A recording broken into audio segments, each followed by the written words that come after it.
है UPI. UPI जब बनाया गया तो बहुत कामयाब रहा, बहुत सक्सेसफुल रहा, बहुत से ममालिक ने इसको लेने के लिए अपील भी की, डेस्परेटली रिक्वेस्ट भी की। अब एक खबर सामने आ रही है कि सऊदी अरेबिया और बहरीन भी चाहते हैं यूपीआई को एडॉप्ट करना। आज सुबह की जो मेरी खबर थी वो यूपीआई के बारे में थी, जो उनका इलेक्ट्रॉनिक सिस्टम है कि सऊदी अरेबिया और बहरीन जो है वो भी यूपीआई सिस्टम को जो है वो अडॉप्ट करना चाहते हैं। मूडीज ने एक बार फिर पाकिस्तान के डिफॉल्ट होने का खदशा जाहिर कर दिया और आईएमएफ की डील हमें नहीं मिलने वाली है। ये बात मैं नहीं कह रहा हूँ, मुतादिद इदारे कह रहे हैं कि हम डिफॉल्ट की तरफ जा रहे हैं। मुल्क में ऐसे लोग भी मुल्क दुश्मन हैं जिन्होंने दरखास्तें लिख के भेजी आईएमएफ को कि इनको पैसे न दो। ट्विटर के मुकाबले में को बना सकता है, उन्होंने एक ऐप बनाई है, या फिर जैसे अभी उन्होंने चैट जीपीटी के मुकाबले चैलेंज को एक्सेप्ट किया है, कोई इस तरह की ऐप बना सकते हैं। हम क्यों नहीं सोच क्यों नहीं सकते, बना क्यों नहीं सकते? गोलगप्पे वाला है तो उसके पास भी यूपीआई पड़ा हुआ है, वहां पे कोई सब्जी वाला है तो उसके पास भी यूपीआई बना है। तो इंडियंस लोग जो है अपने पास जो है कैश को कम रखते हैं, कैरी ही नहीं करते, बस थोड़ा सा जिसको हम कहते हैं खुला रखते हैं। समटाइम होता है ना थोड़े बहुत पैसे चाहिए होते हैं। Cashless economy. यूरोप, अमेरिका सबको मिलाकर इलेक्ट्रॉनिक उनकी ट्रांजेक्शंस जो है उनको वो सरपास कर चुके हैं। यूपीआई ट्रांजेक्शन $1.5 ट्रिलियन ईयर उनकी ट्रांजेक्शंस हो रही, तो अब कौन उनको मैच कर पाएगा?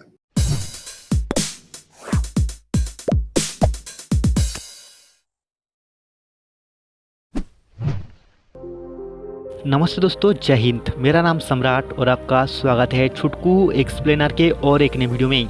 दोस्तों, भारत के पास जो टेक्नोलॉजी है वो दुनिया के किसी विकसित देशों के पास नहीं है। यहाँ तक कि दुनिया के सुपर पावर कहे जाने वाले अमेरिका के पास भी ये टेक्नोलॉजी नहीं है। इसका नाम है यूपीआई। जहाँ दुनिया क्रेडिट कार्ड, डेबिट कार्ड और कैश में पेमेंट करता है, वहीं भारत के लोग अपनी मोबाइल से 1 से 2 सेकंड के अंदर यूपीआई के जरिए पेमेंट कर देते हैं, वो चाहे ठेले वाले से लेकर बड़े बड़े पेमेंट क्यों ना हो। और ये कहा जा रहा है कि भारत की इकोनॉमी जल्द ही कैशलेस इकोनॉमी बन जाएगा। और हाल ही में भारत के फाइनेंस मिनिस्ट्री के द्वारा एक रिपोर्ट जारी किया गया था, जिसमें भारत दुनिया को पीछे छोड़ते हुए 89.5 मिलियन डिजिटल ट्रांजैक्शन के साथ दुनिया के नंबर 1 देश बन गया डिजिटल ट्रांजैक्शन के मामले में। और ब्राज़ील 29.2 मिलियन डिजिटल ट्रांजैक्शन के साथ दूसरे नंबर पर है। आप खुद ही देख सकते हो, पहले और दूसरे देश के बीच जमीन आसमान का फर्क है। और अब तो इंटरनेशनल पेमेंट यूपीआई से बड़े ही आसानी से हो रहा है, वो भी बिना किसी टैक्स या चार्ज के। इसकी वजह से आज दुनिया भारत की यूपीआई को अपना रहा है। 30 से भी ज़्यादा देशों ने भारत की यूपीआई को अपना लिया है। और हाल ही में मुस्लिम देश सऊदी अरेबिया और बहरीन भारत के यूपीआई को एडॉप्ट किया है। अब यूपीआई इंटरनेशनल पेमेंट सिस्टम होता देख पाक को लगी मिर्ची। यूपीआई जब बनाया गया तो बहुत कामयाब रहा, बहुत सक्सेसफुल रहा, बहुत से ममालिक ने इसको लेने के लिए अपील भी की, डेस्परेटली रिक्वेस्ट भी की। अब एक खबर सामने आ रही है कि सऊदी अरेबिया और बहरीन भी चाहते हैं यूपीआई को एडॉप्ट करना, यूज करना। क्या समझते हैं इसके बारे में? आप क्या कहेंगे कि भारत की अगर टेक्नोलॉजी की बात की जाए तो all over the world famous भी हो रही है और दुनिया चाह रही है कि उसे अपने मुल्क में भी लॉन्च किया जाए। इस चीज को आप पाकिस्तान के साथ कैसे कंपैरिजन कर सकती हैं? यार सवाल पूछो, पाकिस्तान के साथ कंपैरिजन ना पूछो, ये सवाल के साथ ज्यादती कर रही हो। देखिए, इंडिया के अगर हम डिजिटल इंडिया की बात करें तो हम कहते हैं कि आईटी हब है और इंडिया बहुत अच्छे अच्छे प्रोग्राम बना के बाहर की कंपनी को सेल कर रहे हैं। ठीक है, इसके साथ साथ आप देखें वो बाहर के ममालिक में कॉल सेंटर चलाना भी मुश्किल होता है, वेजेस ज्यादा पड़ती है। तो इंडिया में बहुत सी कंपनीज बाहर की ऐसी हैं जो अपने कॉल सेंटर चला रही है। इसके साथ साथ इंटरनेट की अगर आप स्पीड की बात करें तो वो इंडिया का बहुत बेहतरीन है। 5G है, अभी जियो 6G पर भी काम कर रहा है। तो ये सारी इंडिया की अचीवमेंट है। आपने यूपीआई की बात की, हमारे मुल्क में अभी भी मास्टर एंड वीजा कार्ड चल रहे हैं, लेकिन इंडिया ने अपना डिजिटल इतना खूबसूरत जो है मार्केट बनाया। इस सबसे अहम चीज जो यूपीआई के, जिसको यूनिफाइड पेमेंट कॉर्पोरेशन कहते हैं, और इसको इंडिया की एनपीसीआई ने बनाया। और इसकी कामयाबी की सबसे बड़ी वजह, एक तो ये सिक्योर बहुत ज्यादा है, आपके साथ इसमें कोई स्कैम नहीं हो सकता।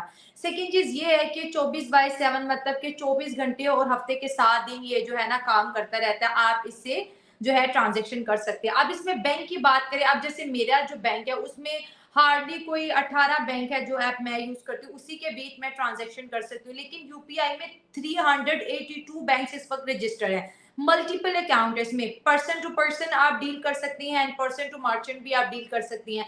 अब पेमेंट की बात करें, देखिए ये अगर निम्रा आपने भी देखा होगा, बहुत सी वीडियोस देखती हैं इंडिया की, तो वहां पर गोलगप्पे वाला है तो उसके पास भी यूपीआई पड़ा हुआ है, वहां पे कोई सब्जी वाला है तो उसके पास भी यूपीआई बना है। तो इंडियंस लोग जो है अपने पास जो है कैश को कम रखते हैं, कैरी ही नहीं करते, बस थोड़ा सा जिसको हम कहते हैं खुला रखते हैं। समटाइम होता है ना, थोड़े बहुत पैसे इनको चाहिए होते हैं। कैशलेस इकोनॉमी, एग्जैक्टली तो वो अभी जैसे हमारा होता है, अभी अपने पैसों के लिए हम लाइन में मांगने के लिए लग जाते हैं। इतनी जो है मेरे घर के पास जहां पे मेरा बैंक अकाउंट है, आप यकीन करें जब मैं एटीएम से विड्रॉ करती हूँ तो मुझे आधा घंटा लाइन में लगे रहना पड़ता है। और मैं यकीन करो कसम से मैं सोचती हूँ यार कितना अच्छा होता है इंडिया में होती मैं वहां पे खड़ी, मुझे ख्याल आ रहे होते हैं कि इतना टाइम लग जाता है। और सबसे बड़ी बात जो है शर्मिंदगी की ये है कि आप भी एग्री करेंगी, लोगों के पास यहाँ पे बैंक अकाउंट है, लोगों के पास यहाँ पे एटीएम कार्ड है और आधे से ज्यादा को यूज नहीं करना आ रहा होता। सही बात है। चले गए एटीएम के वो डब्बे में चले गए जहाँ पे रूम बना होता है, 10 मिनट बंदा नहीं, और पीछे लाइनें लग रही हैं। और अगर हम बात करें हमारे बैंकिंग सिस्टम, क्योंकि यूपीआई इंडिया का बैंकिंग सिस्टम है, अभी एक मेरे बैंक की ब्रांच यहाँ पे है तो दूसरी कोई 4-5 किलोमीटर पे है।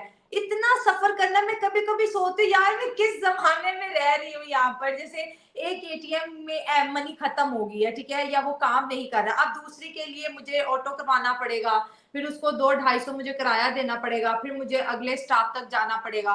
तो यूपीआई काश हमारे मुल्क में होता तो मैं गोलगप्पे खाती, मैं ड्रेस लेती। और निम्रा, अच्छा जैसे आपने यूपीआई की बात की, देखिए जैसे मैंने कहा कि इजी है, सेफ है, इसकी जो लिमिट है 1 लाख तक जो है आप इससे डेली की ट्रांजैक्शन कर सकते हैं, और इसके साथ साथ कुछ केसेस में 2 लाख भी होती हैं। आपने कहा सऊदी अरब जो है इसको लेना चाह रहा है।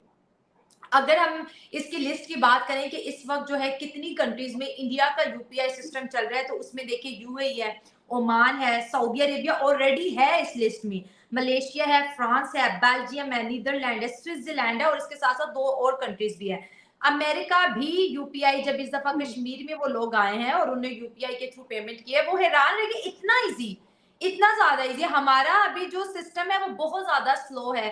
और आज के इस जमाने में निम्रा कैश कैरी करना समझ खुद को रिस्क में डालने वाली बात होती है। चोरी चकारी बहुत बढ़ चुकी है यहाँ पर, सही बात है। एग्जैक्टली तो इंडिया ने अपने लोगों की जो है मनी को भी सेव किया है, उनके टाइम को सेव किया है। आपको क्यूआर स्कैन करना है, अमाउंट लिखनी है, और मोबाइल एप्लीकेशन सबसे बेस्ट चीज जो मुझे लगती है वो एक मोबाइल एप्लीकेशन। आपके पास एक स्मार्टफोन एंड्रॉयड फोन होना चाहिए और आप इंडिया के अंदर रह के बड़ी से बड़ी और छोटी से छोटी ट्रांजैक्शन, आप 2 रुपए की भी ट्रांजैक्शन यूपीआई से कर सकते हैं। और हमारे हाथों में किसी को बैलेंस करना 110 रुपए से कम की ट्रांजैक्शन नहीं होती। तो हम किस बात को रोए, लेकिन एक चीज तो है निम्रा, आप एग्री करोगे, जिन कंट्रीज ने अपने आप को डिजिटलाइज कर लिया टाइम पे ही और लोगों को फैसिलिटेट किया है, उन कंट्रीज में करप्शन भी कम हुई है। लोगों का जो ट्रांजैक्शन है वो उनके रिकॉर्ड में आ रही है। और अगर अभी मैं देख रही थी कि यूपीआई की जो पेमेंट वर्थ है वो इतनी कमाल की है, 12 लाख करोड़ इसकी पेमेंट वर्थ है, और ये आंकड़े 2022 के हैं, दिसंबर के।